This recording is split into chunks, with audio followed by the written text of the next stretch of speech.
రైటిక breaking news చూస్తున్నాం. తెలంగాణలో నిమజ్జనాలు ముగిసినా హైదరాబాద్ లో కొనసాగుతున్నాయి. రాత్రంతా భారీ వాహనాలు నిమజ్జనానికి గణనాథులను తరలిస్తూనే ఉన్నాయి. ఇది మధ్యాహ్నం వరకు కొనసాగే అవకాశం కనిపిస్తోంది. పోలీసులు ఎక్కడికక్కడ మోహరించి శోభయాత్రలు సజావుగా సాగేలా చేస్తున్నారు.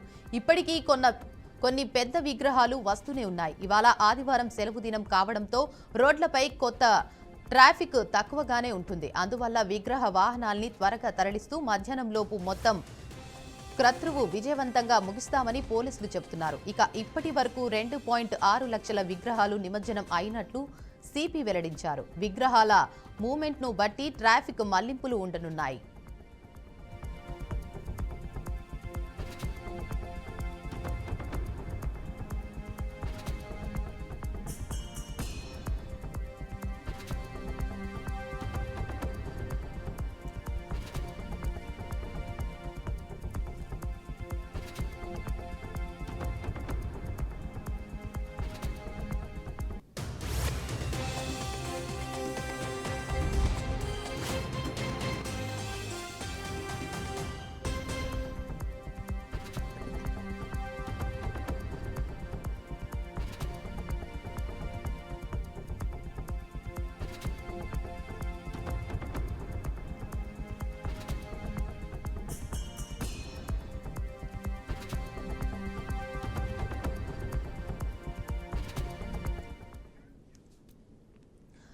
రైటిక బ్రేకింగ్ న్యూస్ చూస్తున్నాం. తెలంగాణలో నిమజ్జనాలు ముగిసినా హైదరాబాద్ లో కొనసాగుతున్నాయి. రాత్రంతా భారీ వాహనాలు నిమజ్జనానికి గణనాథులను తరలిస్తూనే ఉన్నాయి. ఇది మధ్యాహ్నం వరకు కొనసాగే అవకాశం కనిపిస్తోంది. ఇక పోలీసులు ఎక్కడికక్కడ మోహరించి శోభయాత్రలు సజావుగా సాగేలా చేస్తున్నారు. ఇక ఇదే అంశంపై మరింత సమాచారాన్ని మా ప్రతినిధి శ్రీనివాస్ అందిస్తారు. చెప్పండి Srinivas. Good morning Devika.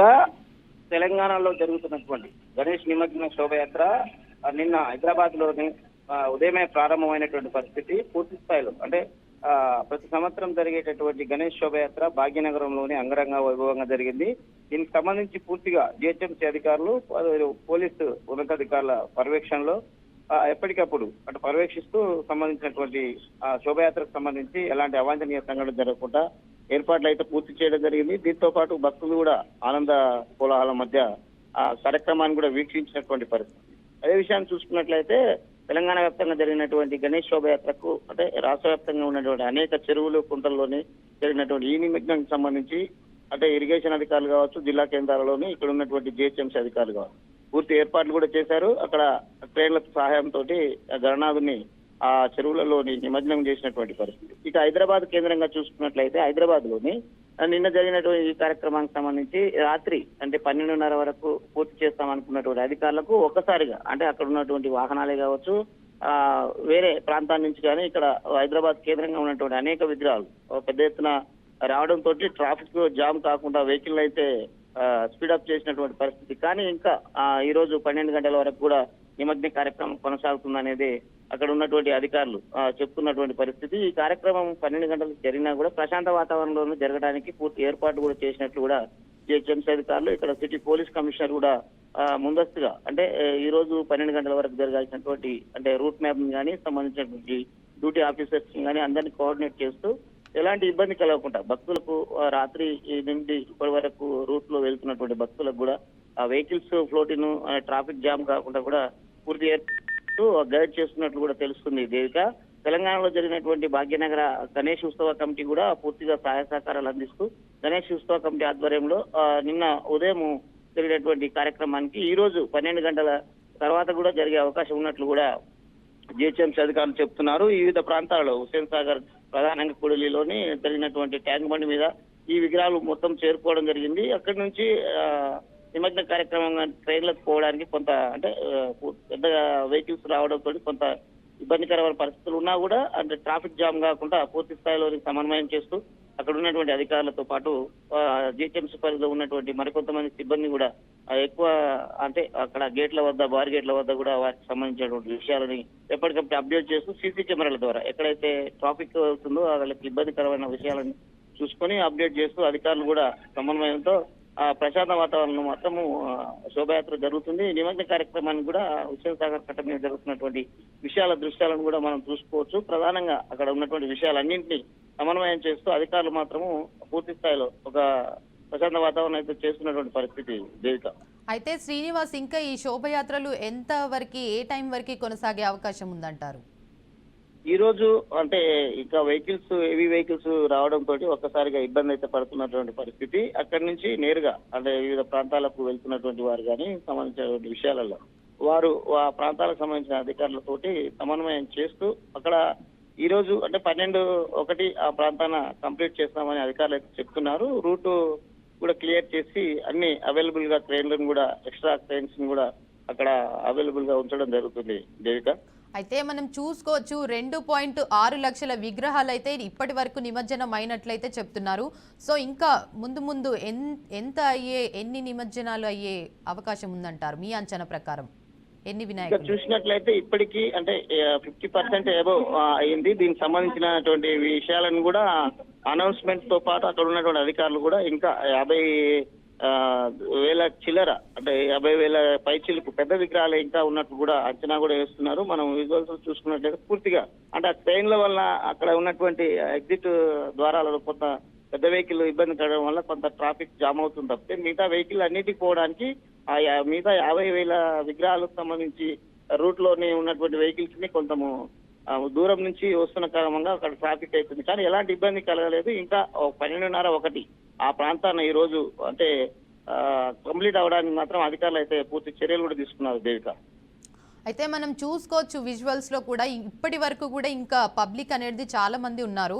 So ప్రజలు ఏ సైడ్ నుంచి వెళ్లకుండా జాగ్రత్తలు తీసుకుంటే బెస్ట్ అంటారు ట్రాఫిక్ వల్ల? రాత్రి 12 గంటల తర్వాత కూడా చాలా మంది అంటే పబ్లిక్ భక్తులు కూడా పెద్ద ఎత్తున కొంతమంది నైట్ ఎక్కువ ఫ్లోట్ అయింది. ఆ వచ్చిన వారికి కూడా పూర్తిగా అంటే రూట్ మ్యాప్ తో సహా అక్కడ వాళ్ళకు అరేంజ్ చేయడం జరిగింది. అక్కడ ఫ్లెక్సీలతో కానీ సంబంధించినటువంటి ఎక్కడి నుంచి వెహికల్ వస్తుంది, ఏ రూట్ వరకు వెళ్ళాలి అనేది కూడా ఒక విషయాన్ని అయితే గైడ్ చేసినటువంటి పరిస్థితి. దీంతో పాటు అంటే ఆ ప్రజల్లో ఉన్నటువంటి విషయాలు కావచ్చు, అక్కడ ఉన్నటువంటి అనేక సంబంధించిన విషయాలలో పూర్తిగా సమన్వయం చేస్తూ కొంత ఇబ్బంది లేకుండానైతే ఆ రూట్ పబ్లిక్ రూట్ ని సపరేట్ గా వెహికల్ రూట్ ని సపరేట్ గా చేస్తూ ఎగ్జిట్ పాయింట్స్ ని కూడా సిపి కంట్రోల్లో ఎగ్జిట్ పాయింట్స్ ని కూడా అక్కడ అరేంజ్ చేయడం జరిగింది. Right, thank you for the update Srinivas. Gandhi Bhavan లో రేపు టీపీసీసీ విస్తృత స్థాయి కార్యవర్గ సమావేశం జరగనుంది. ఈ భేటీకి టీపీసీసీ చీఫ్ మహేష్ కుమార్ గౌడ్ అధ్యక్షతన వహించనున్నారు. ఏఐసీసీ వ్యవహారాల ఇన్ఛార్జ్ మీనాక్షి నటరాజన్ ముఖ్య అతిథిగా హాజరు కానున్నారు. సభలో టీపీసీసీ ఉపాధ్యక్షులు, ప్రధాన కార్యదర్శులు, డీసీసీ అధ్యక్షులు, టీపీసీసీ ఉమ్మడి జిల్లాల ఇన్ఛార్జీలు, అనుబంధ సంఘాల చైర్మన్లు, కార్పొరేషన్ చైర్మన్లు, జై బాపు, జై భీమ్, జై సంసిద్ధాన్ కోఆర్డినేటర్లు, కమిటీ సభ్యులు, జిల్లా కమిటీ కోఆర్డినేటర్లు, అధికార ప్రతినిధులు పాల్గొననున్నారు. ఈ సమావేశంలో తాజా రాజకీయ పరిస్థితులు, పార్టీ సంస్థాగత అంశాలపై ప్రధానంగా చర్చిస్తారని సమాచారం. స్థానిక సంస్థల ఎన్నికలు, బీసీ రిజర్వేషన్ల అంశాలపై చర్చ జరగనున్నట్లు తెలుస్తోంది.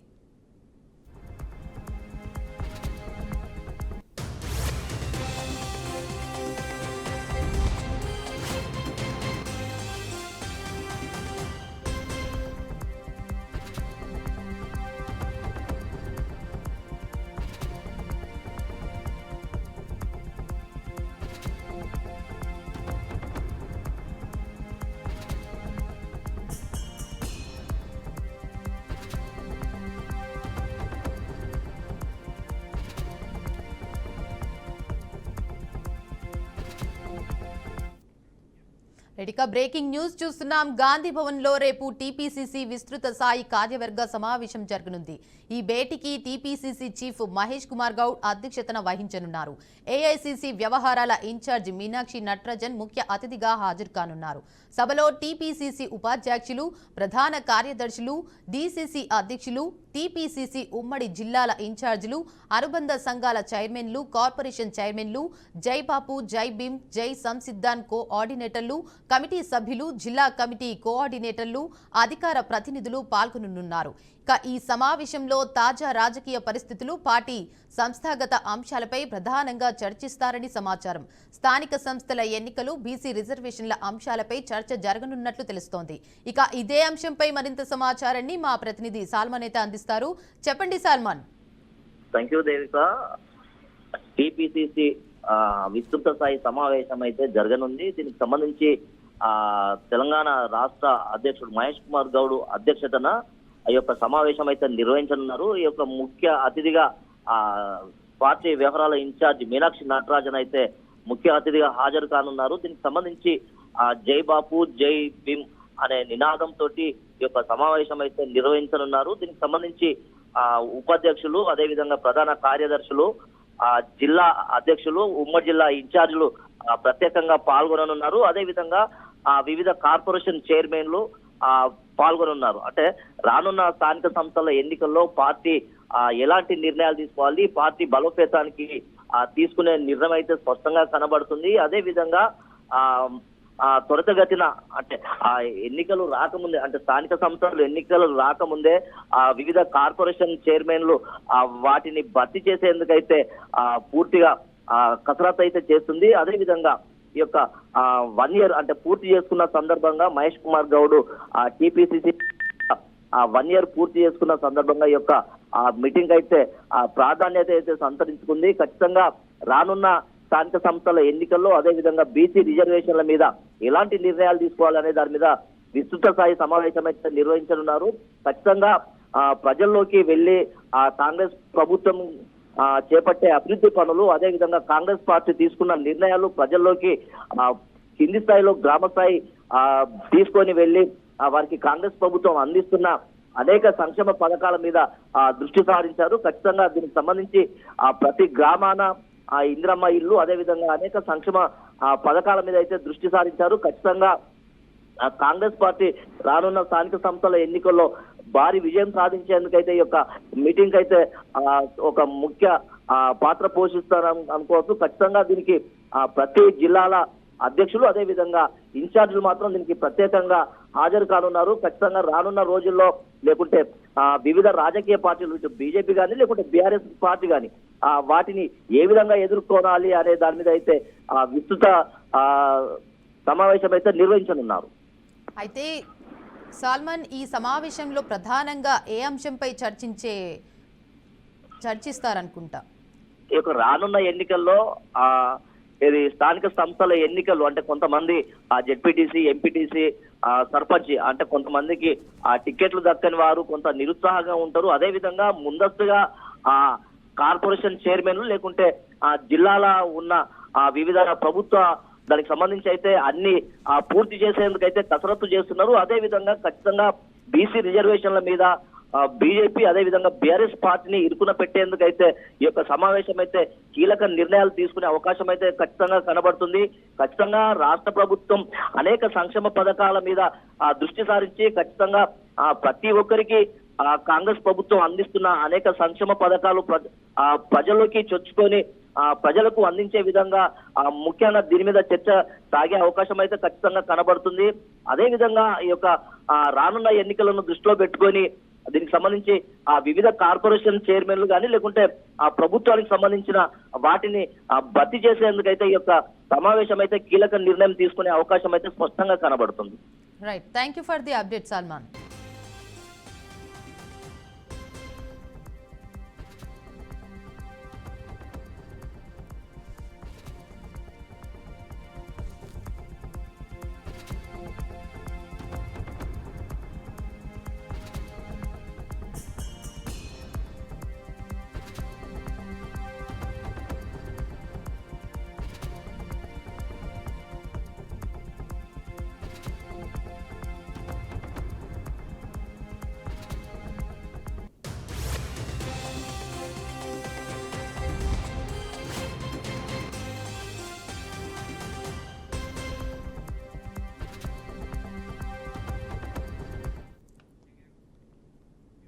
హైదరాబాద్లో డ్రగ్స్ ఫ్యాక్టరీ గుట్టు రట్టయింది. దాదాపు 12,000 కోట్ల విలువైన డ్రగ్స్ ను స్వాధీనం చేసుకున్నారు. మొత్తం 13 మందిని అరెస్టు చేశారు. మేడ్చల్లోని ఎండి డ్రగ్స్ కంపెనీ నుంచి పెద్ద మొత్తంలో డ్రగ్స్ ను సీజ్ చేశారు. హైదరాబాద్ కేంద్రంగా భారీగా డ్రగ్స్ దందా నడుస్తున్నట్లుగా గుర్తించారు. మొత్తం 3 రకాల డ్రగ్స్ ను తానే క్రైమ్ పోలీసులు స్వాధీనం పరుచుకున్నారు. వీటిలో 32,000 మీటర్ల రా మెటీరియల్, 1000 కేజీల కెమికల్ ఉన్నాయి. ఒక విదేశీయుడు ఇచ్చిన సమాచారం మేరకు మహారాష్ట్ర పోలీసులు దర్యాప్తు చేస్తున్నారు. మరింత సమాచారం కోసం లోతైన దర్యాప్తు చేస్తున్నారు.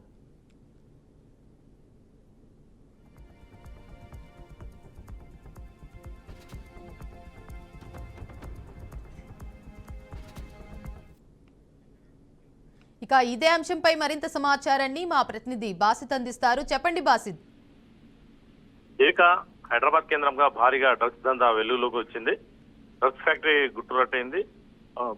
మారు 12,000 కోట్ల విలువైన డ్రగ్స్ ను స్వాధీనం చేసుకున్నా కానీ ఇది బహిరంగ మార్కెట్ లో 30,000 కోట్లకు పలుకుతుందని చెప్పి అధికారులు అంచనా వేస్తున్నారు. హైదరాబాద్ లో తయారు చేస్తున్న డ్రగ్స్ ను దేశ విదేశాలకు సరఫరా చేస్తున్నట్లు మహారాష్ట్ర పోలీసులు గుర్తించారు. ఈ మెడికల్ కేంద్రంగా కుత్బులాపూర్ లో డ్రగ్స్ తయారు చేస్తున్న 13 మంది ముఠాను కూడా పోలీసులు అరెస్ట్ చేశారు. మెడ్చల్లోని ఎండి డ్రగ్స్ కంపెనీని పోలీసులు సీజ్ చేశారు. అత్యంత ప్రమాదకరమైన ఎక్స్టీసీ మోలీ డ్రగ్స్ అనే పదార్థాన్ని కూడా పోలీసులు స్వాధీనం చేసుకున్నారు. 32,000 లీటర్ల రా మెటీరియల్ ను కూడా పోలీసులు మహారాష్ట్ర పోలీసులు స్వాధీనం చేసుకున్నారు. గత నెలలో మహారాష్ట్ర పోలీసులకు విదేశీయుడు పట్టుబడడంతో ఈ గుట్టు రట్టయింది. విదేశీయుడు ఇచ్చిన సమాచారంతో మహారాష్ట్ర పోలీసులు దర్యాప్తు చేపట్టారు. విదేశీయుడి నుండి సుమారు 25 లక్షల విలువైన డ్రగ్స్ ను స్వాధీనం చేసుకోవడం జరిగింది. పక్కా సమాచారంతోనే ఈ మెడ్చల్ పారిశ్రామిక వాడలో క్రైమ్ బ్రాంచ్ దాడులు చేసింది. 1000 కిలోల సుమారు 1000 కిలోల కెమికల్ కూడా వీళ్ళు స్వాధీనం చేసుకున్నారు. సప్లయర్లు, మ్యానుఫ్యాక్చర్లు, డిస్ట్రిబ్యూటర్లు కలిసి భారీ నెట్వర్క్ ని మహారాష్ట్ర పోలీసులకు ఛేదించడం జరిగింది.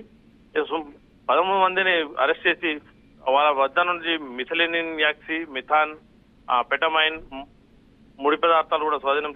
ఫ్యాక్టరీలో తయారైన డ్రగ్స్ ను దేశంలోని విదేశీ వివిధ ప్రాంతాలకు తరలిస్తున్నట్టు గుర్తించారు.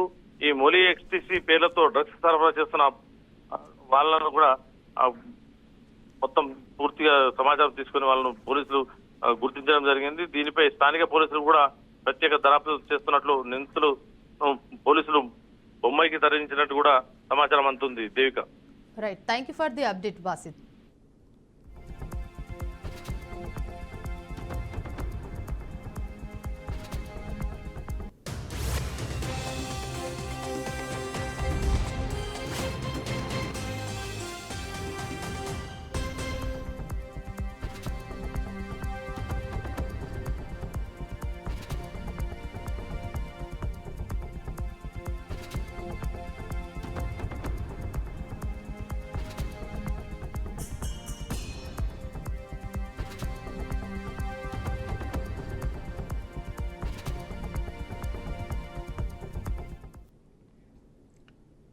పల్నాడు జిల్లాలో బ్యాంకుల్లో తాకట్టు పెట్టిన బంగారం విడిపిస్తామంటూ మోసాలకు పాల్పడుతున్న 9 మందిని పోలీసులు అరెస్ట్ చేశారు. జిల్లా ఎస్పీ శ్రీనివాసరావు వెల్లడించిన వివరాల ప్రకారం ఈ ముఠా ప్రైవేటు బ్యాంకుల అప్రెజర్లతో కుమ్మక్కై ఈ మోసాలకు పాల్పడుతోంది. వీరి నుంచి 2 కార్లు, 3 కత్తులు, 5 లక్షల నగదు స్వాధీనం చేసుకున్నారు.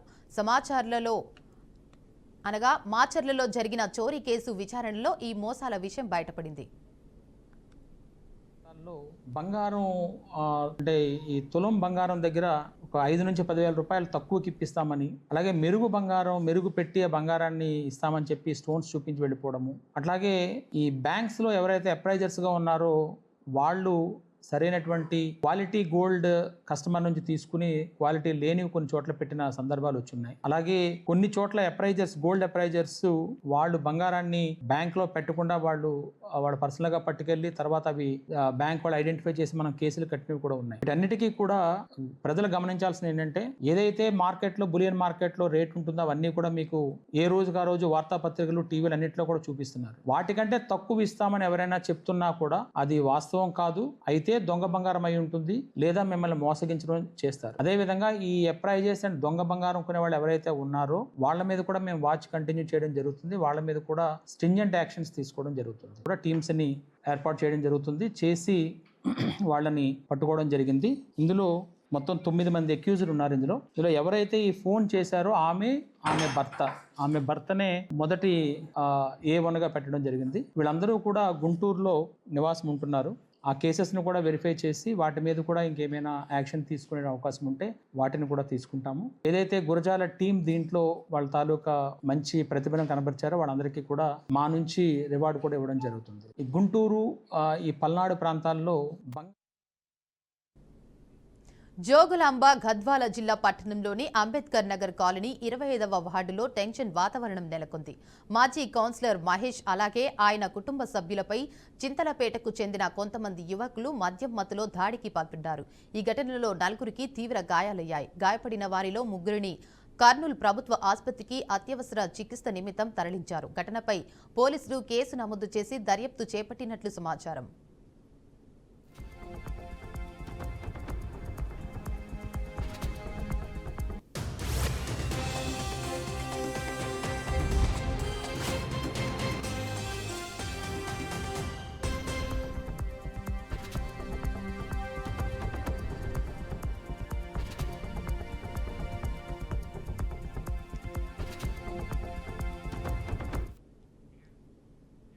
శ్రీకాకుళం జిల్లా జగన్నాథ వలసల గ్రామంలో దారుణ ఘటన చోటు చేసుకుంది.